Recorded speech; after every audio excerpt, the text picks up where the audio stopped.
હાલો આજે આપણું સોનલધામ મઢડાની સિરીઝનો ચોથો દિવસ અને ચોથા દિવસે કંચનમાં અને બનુમાની હાજરા હજુર કહાણીની વાત તમને સંભળાવી દો.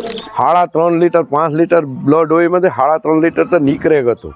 તો રામ રામ સીતારામ ડાયરા અને હું અનિલ બેનના ઘરેથી નીકળી ગયા. પરંપરા મુજબ આપણી થારમાં 50નું પેટ્રોલ નાખીને પહોંચી ગયા મઢડા. હાલો પહોંચી ગયા મઢડા. મારા સાનિધ્યમાં નાયક સેલિબ્રિટી ભેગા થઈ ગયા. તમને નામ ખબર હોય તો કોમેન્ટ કરજો.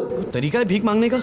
હાલો તો આજે માના સાનિધ્યમાં શું શું નવું થઈ રહ્યું છે તમને બતાવી દો. આખા મંદિરના ગ્રાઉન્ડમાં નેટ પથારી દી હાઈ ક્લાસથી જોઈએ. આ છે માનું હવન કુંડ ને હાલો હવે તમને માના દર્શન કરાવી દો આખા મંદિર સાથે. અહીંયા ઘણી બધી બહેનો ચોખા ને એવું સાફ સફાઈ કરી રહી હતી. જમણવાર 24 કલાક ચાલુ છે. જય માં સોનલ. હાલો રસોઈ એવી રીતે 7 દિવસ બનાવવાનું ચાલુ છે ને રસોડામાં તો જો હજારો ટન બકાલો આવી ગયું. આ ભાઈની સેવાને ધન્યવાદ છે ને ગુંદીનો તો જો સ્ટોક કર્યો ટ્રેક્ટરની તોલિયું ભરી દીધું આખ્યું. એટલે આ હું મોણેકની બટેટાની ગુણ ખંભે મારી લીધી. અરે ના ભાઈ આ તો માની દયા છે તે ઉપડ્યો. હાલો સ્ટેજમાં મોટી મોટી LCD પેનલ ને લાઇટો ને હબાવ લાગી ગઈ છે. ઘરમાં માનો ફોન આવતો કંચનબાનો આરતી કરે મારી છોકરી રૂની એટલે કે દીકરી તું રોમાય હું આવા. તો હાલો મિત્રો આનો પૂરો તાકાતવાળો વ્લોગ આવી ગયો આપણી ચેનલ ઉપર. ફટાફટ જોઈ આવજો.